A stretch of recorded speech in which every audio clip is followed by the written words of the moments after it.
안녕하세요. 50년 넘게 내과 의사로 일해온 82세 김종호입니다. 오늘도 제 이야기에 귀 기울여 주셔서 감사합니다. 건강해지는 비법을 더 알고 싶으시다면 이 영상을 끝까지 시청해 주세요. 50년 의사 경험에서 나온 진짜 건강 비법을 계속해서 나눠 드리겠습니다.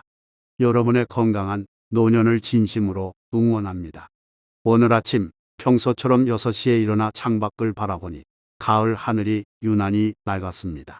아내는 아직 자고 있어서 조용히 운동화를 신고 집을 나섰습니다. 우리 동네 뒷산 산책로를 걷는 것이 제 50년 된 아침 습관입니다. 오늘도 어김없이 30분간 걸었습니다. 나이가 들수록 걷는 속도는 느려졌지만 그 즐거움은 더 깊어진 것 같습니다. 병원에 도착하니 벌써 대기실에 환자들이 기다리고 있었습니다. 오늘 첫 환자는 76세 박영수 할아버지였습니다. 10년 넘게 고혈압과 당뇨로 약을 드시는 분이었는데 3개월 전 검진에서 혈당이 더 높아져 약 용량을 늘려야 할 상황이었습니다. 선생님, 약을 더 먹어야 한다고 하셨는데 솔직히 겁이 나서 다른 방법을 찾아보려고 했어요. 할아버지의 말씀에 저는 귀를 기울였습니다. 그동안 어떤 변화가 있으셨는지 여쭤보니 놀라운 이야기를 들려주셨습니다. 제가 약 대신 걷기를 시작했어요. 처음에는 5분도 힘들었어요. 숨이 차고 다리가 아프더라고요. 그래도 포기하지 않고 조금씩 늘려갔더니 이제는 매일 아침 30분씩 걷습니다. 검사 결과를 확인해 보니 정말 놀라웠습니다. 혈당 수치가 눈에 띄게 안정되어 있었고 혈압도 정상 범위로 돌아와 있었습니다.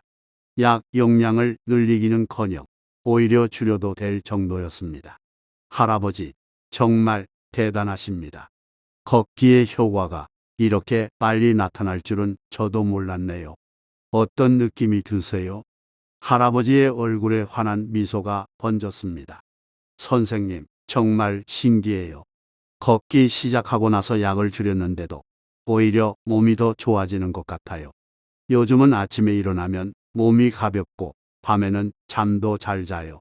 손주들이 할아버지가 젊어졌다고 놀리네요. 그 말씀을 들으며 저는 따뜻한 감동을 느꼈습니다. 의사로 살아온 50년 동안 수많은 약을 처방해왔지만 가장 효과적인 약은 사실 걷기였다는 것을 다시 한번 확인한 순간이었습니다. 오후에는 72세 김순자 할머니가 찾아오셨습니다. 무릎 관절염으로 5년 넘게 고생하시는 분이었습니다. 선생님, 지난번에 말씀하신 대로 걷기를 시작해 봤어요. 처음에는 무릎이 더 아플까봐 걱정했는데 신기하게도 조금씩 나아지는 것 같아요. 할머니께서는 처음에는 집안에서 5분만 걸으셨다고 합니다. 아프면 바로 쉬고 다시 걷고를 반복하셨죠.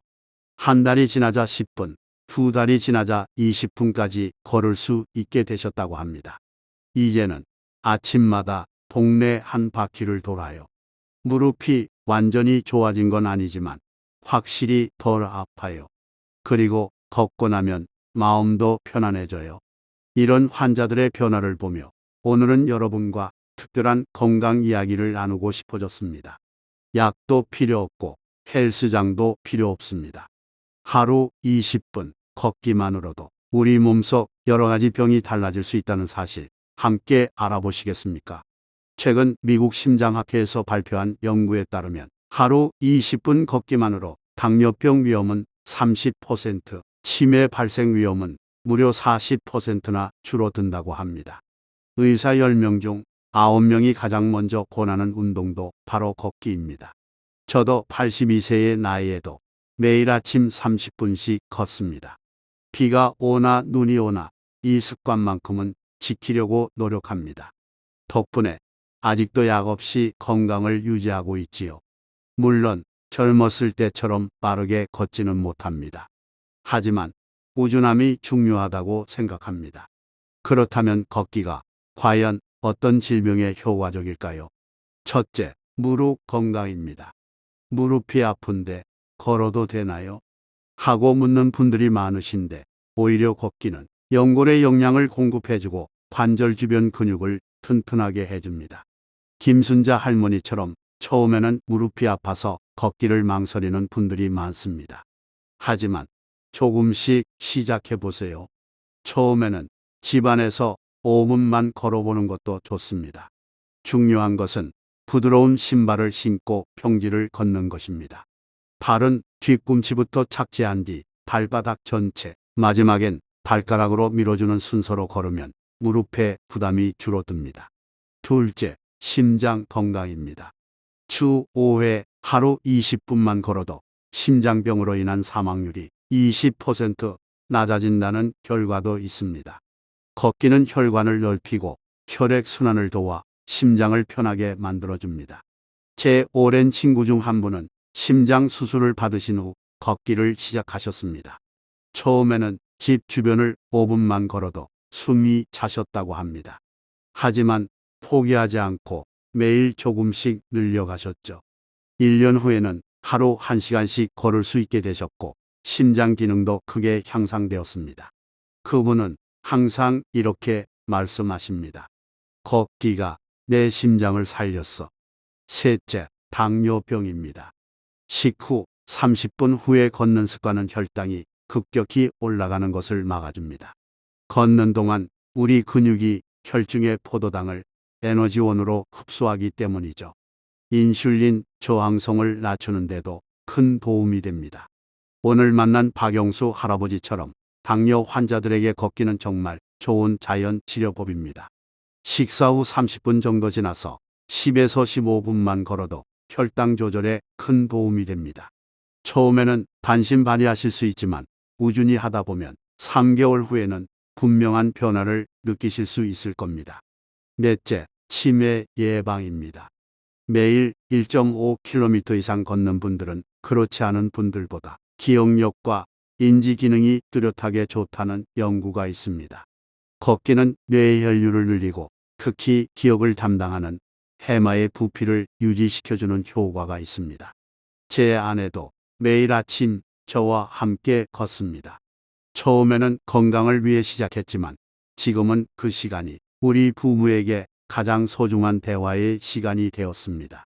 함께 걸으며 이야기를 나누다 보면 마음도 가벼워지고 하루가 더 활기차게 시작됩니다. 아내는 종종 이렇게 말합니다. 걷기가 우리 머리도 맑게 해주는 것 같아요. 그렇다면 걷는 시간은 언제가 가장 좋을까요? 사실 걷기의 효과는 시간대에 따라 조금씩 달라집니다. 먼저 아침 6시에서 8시 사이입니다. 공복에 걷는 아침 운동은 체지방 연소에 가장 효과적입니다. 다만 아침엔 관절이 뻣뻣할 수 있으니 반드시 가벼운 스트레칭 후 시작하셔야 합니다. 또 햇빛을 받으며 걷는 아침 운동은 하루 생체 리듬을 안정시켜 밤에 숙면을 도와줍니다. 저는 아침 산책을 특히 좋아합니다. 해가 뜨는 모습을 보면서 걷다 보면 하루가 활기차게 시작됩니다. 새소리를 들으며 걷는 그 시간이 하루 중 가장 평화로운 순간이지요. 오후 4시에서 6시는 체온과 근력이 가장 올라가는 시간입니다. 이때 걷는 운동은 지방 연소뿐 아니라 근육 강화에도 효과적입니다. 몸이 가장 잘 움직이는 시간이라 관절에 무리가 덜 가기도 하죠. 제 환자 중 많은 분들이 퇴근길에 30분만 걷고 집에 가는 습관을 들이셨습니다. 처음에는 귀찮아 하셨지만 이제는 그 시간이 하루의 스트레스를 풀어주는 소중한 시간이 되었다고 합니다. 저녁 7시에서 9시 사이에 걷기는 또 다른 장점이 있습니다. 하루의 스트레스를 해소하고 마음을 차분하게 만들어 숙면을 유도해 줍니다. 단, 너무 늦은 시간까지 걷게 되면 오히려 잠이 들기 어려워질 수 있으니 적어도 취침 2시간 전에는 운동을 마치시는 게 좋습니다. 제 환자 중 불면증으로 고생하시던 70세 박 할머니는 저녁 식사 후 30분 걷기를 시작하신 후 수면제 없이도 잠을 잘 수 있게 되셨습니다. 약보다 더 좋아요라고 말씀하시더군요. 자, 이제 걷는 기술도 조금만 바꿔보면 효과는 2배 이상 늘어납니다. 이른바 파워 워킹입니다. 팔을 90도로 구부리고 힘차게 흔들며 평소보다 보폭을 10cm 정도만 넓혀보세요. 체내 순환이 빨라지고 칼로리 소모도 크게 증가합니다. 저도 처음에는 그냥 걸었지만 점점 이 파워 워킹 방법을 익혀갔습니다. 처음에는 어색했지만 지금은 자연스럽게 팔을 흔들며 걷게 되었고 그 효과도 확실히 느낄 수 있습니다. 계단이나 언덕도 좋은 도구가 됩니다. 단, 올라갈 때는 몸 전체를 천천히 사용해 무릎에 무리가 가지 않게 하시고 내려올 때는 발끝부터 조심스럽게 내려오시는 것이 좋습니다. 제 진료실에 오시는 많은 어르신들이 나이 들어서 운동은 무리라고 생각하십니다. 하지만 저는 항상 이렇게 말씀드립니다. 걷기는 나이에 상관없이 누구나 할 수 있는 가장 안전한 운동입니다. 천천히 시작해서 조금씩 늘려가면 됩니다. 걷기의 효과를 극대화하려면 몇 가지 팁이 있습니다. 첫째, 하루 20에서 30분, 주 5일 이상 걷는 것을 목표로 삼으세요. 둘째, 시간은 꼭 한 번에 뭐라 할 필요 없습니다. 아침 10분, 저녁 10분 나눠서 걸어도 좋습니다. 셋째, 걷기 전에 물을 한 컵 마시면 순환이 더 원활해집니다. 넷째, 관절이 불편하신 분은 바닥이 평평한 길을 고르시고 바닥이 딱딱하지 않은 운동화를 신으세요. 다섯째, 스마트폰 타이머를 이용해 10분 타이머를 2번 설정하면 지루하지 않게 실천하실 수 있습니다. 혼자 걷기 힘드신 분은 유튜브에 있는 실내 걷기 영상이나 친구와 함께 걷는 것도 좋은 방법입니다. 제 환자 중 78세 김 할아버지는 무릎이 좋지 않아 밖에 나가기 힘드셨습니다. 그래서 집안에서 텔레비전을 보며 제자리 걷기를 시작하셨습니다. 처음에는 5분도 힘들어 하셨지만 지금은 30분씩 하루에 2번 아침 저녁으로 걷고 계십니다. 그 결과 체중도 5kg 줄고 혈압도 안정되었습니다. 할아버지는 집안에서도 충분히 운동할 수 있다는 걸 알게 되었어요라고 말씀하십니다. 그리고 마지막으로 걷기 전후에 몸 상태를 기록해 보는 것도 좋습니다.